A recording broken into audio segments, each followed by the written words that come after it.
if there was ever a time for it to change, it will. This is our opportunity to become an incredibly creative arts community. There is so much to be said for building communities, even virtual communities in this time. We can do all we can to bring people together right now.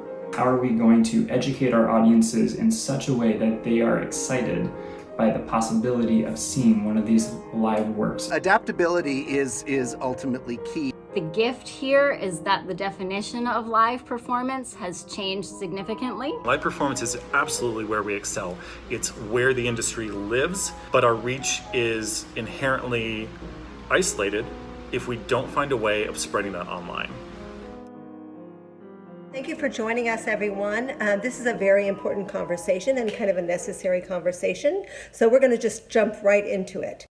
We've been talking about what performances might look like, and I'm going to address this to Ben. What are your thoughts on creatively providing a live performance in a socially distanced environment? How is that going to happen? This is a big question, and one of the big components to that is the in-person experience that is shared by both patrons and by performers as well.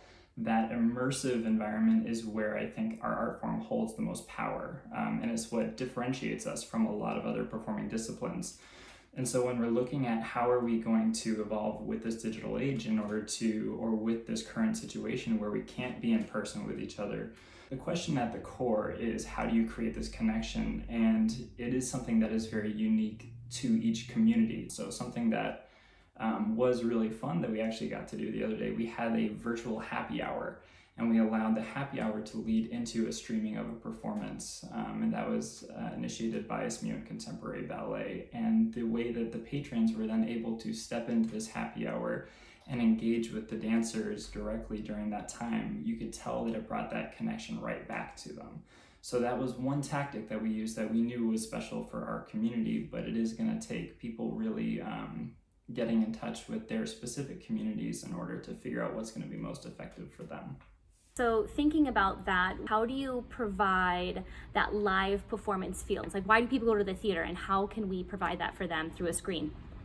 Yeah, well, that's really the big challenge. I think no matter what we do on the screen, the audience is never going to get that same cathartic experience that they're going to get in the theater. It's just never going to be the same. You can maybe get close, you can get something else that's wonderful but different, but you'll never replicate the feeling of a live performance where the audience and the performer are in the same room together. It's just an energy that's missing. We feed off of each other, both the audience and the performer. That's just the nature of it. I think the gift here is that the definition of live performance has changed significantly under the circumstances.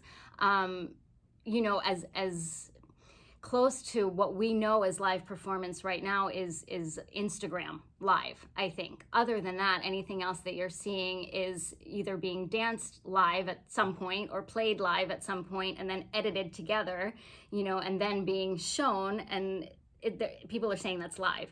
That's not live as we know it. It's the best that we can do right now. I think we're still rediscovering daily.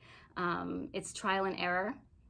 Seeing what works, what doesn't, and just being open-minded, I think. As Jennifer said, there really is no substitute. You just can't change that. I think Ben said it too. Live performance, that's what we're all about. And so these challenges are huge as to where we're going to go forward, but it is exploring it and finding it day by day. Tricia, isn't it what you always say, necessity is the mother of innovation? And it's kind of surprising sometimes what happens now. That's sort of a silver lining to what might happen in the future. I really echo what Ben talked about. Is I think anytime we can bring people together to have a watch party, to witness something together, there is so much to be said for building communities, even virtual communities in this time. And something that we've done that is likely something we will continue in the future is we took a video of a work that we commissioned on Inside Out from Palabolis. And it was on Earth Day, we decided to bring it back and invite the artistic directors who created the work to talk about how it was made, and then we all watched that video together. And the occasion of Earth Day, the bringing together of the artists now to reflect back, made there something live happened in those moments.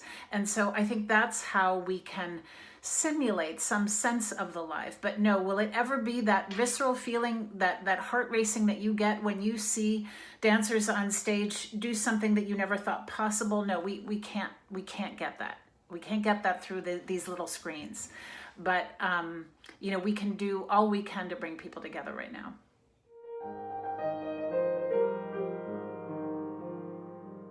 Digital seasons are now trending. Everybody's doing a digital season in the present because they must.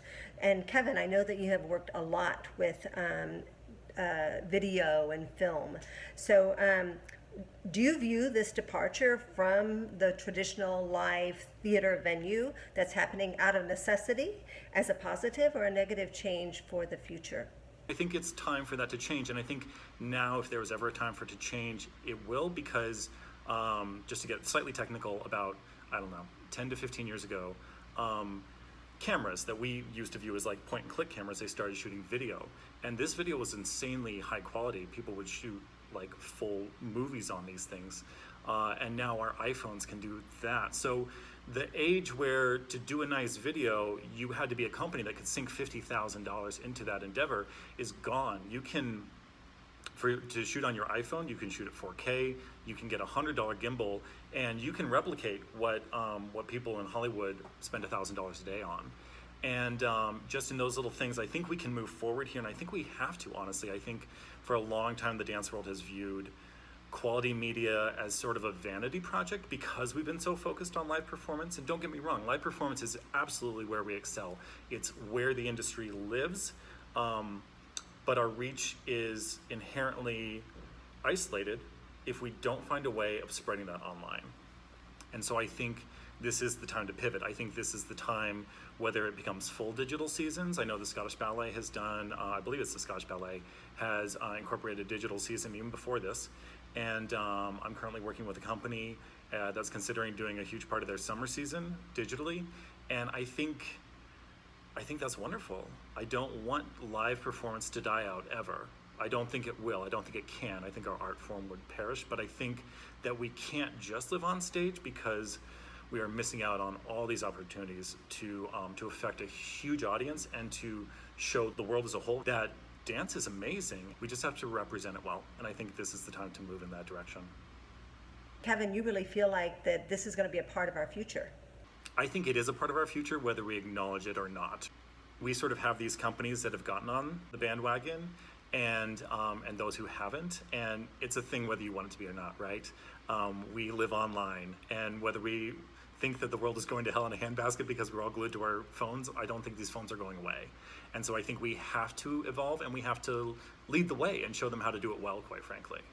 So I want to follow up with a different facet of that side of the question, and I'm going to direct it at Ben. So if digital seasons really are here to stay in complement or in supplement to live performance seasons, what opportunity does that provide for freelance choreographers? The opportunity to use this digital age for a freelance choreographer to really promote their work is, this is the biggest platform for that we've ever had.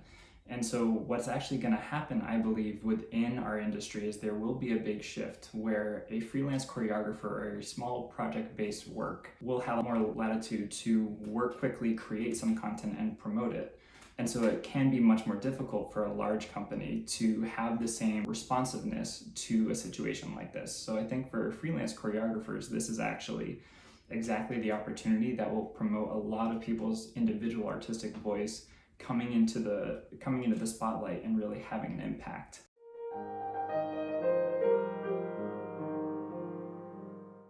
Audiences are presently banned from attending any theater, and once the restrictions are lifted, they may be hesitant to sit in close proximity to each other. So with these challenges in mind, where do you see the industry developing from here? Well, this is the big discussion right now, right? Everyone is thinking about when and how, and what sort of configurations we need to think of for theaters. Some of the proposals include incorporating social distancing in existing theaters, moving performances outdoors, focusing in on solos and duets by people who have been living together. There are many different configurations and thoughts and scenario planning that everyone in the industry is doing right now. Very interesting. Considering that, how will this transform strategies for artistic directors when it comes to planning programming? Well, I think it's all up for grabs. Some institutions will be able to be nimble, but because of the physical structure of their venues, the economics of any number of factors, things will have to change. So right now, I think a lot of us are thinking in having multiple scenarios and being able to sort of press play on different scenarios depending on what the conditions are. It will vastly change the work of the artistic director and the conversations that need to take place between artists and artistic director as it relates to what are we comfortable with in terms of a staff interaction with artists. Even if we land on a duet of people who've performed before, how does everyone who welcomes them typically to a theater behave? I mean, there is so much to be thought through. And it's going to require patience and innovation and creativity, and we'll get there. But it's going to take these kinds of iterations and this problem solving between artist and artistic director, I think. Yeah, it's a big challenge. I think the best strategy right now is to just be adaptable as possible, have plan A, B, C, D, and maybe E is a mixture of all of the above, and just be amenable to maybe different performance and delivery platforms, especially for ballet companies that were so used to doing things a certain way and presenting a certain way. Maybe we have to think a little bit outside of the box. How are we going to continue to serve our public and serve our artists, really, because as directors we have such a responsibility not only to our presenters, those organizations, to our public, but also to our artists. So I think as adaptable as we can be as we move forward to a big question mark and a moving target, the better.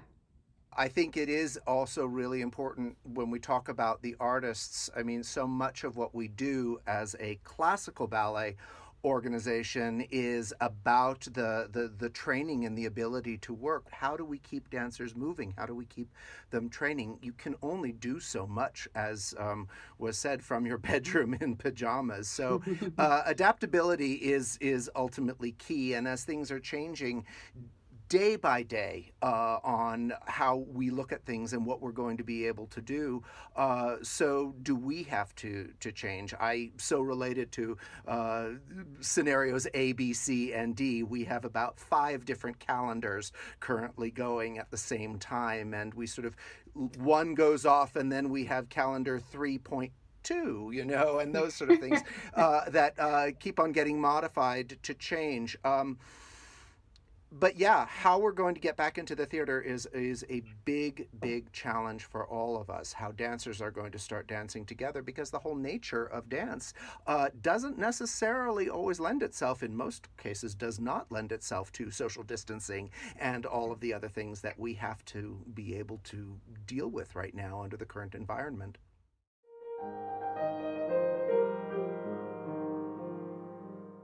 So I think this last question really applies to everybody in a very different way, because you all are in really different places in the dance community. How do you think that what you present and dance performances and the content is going to be different as we move forward?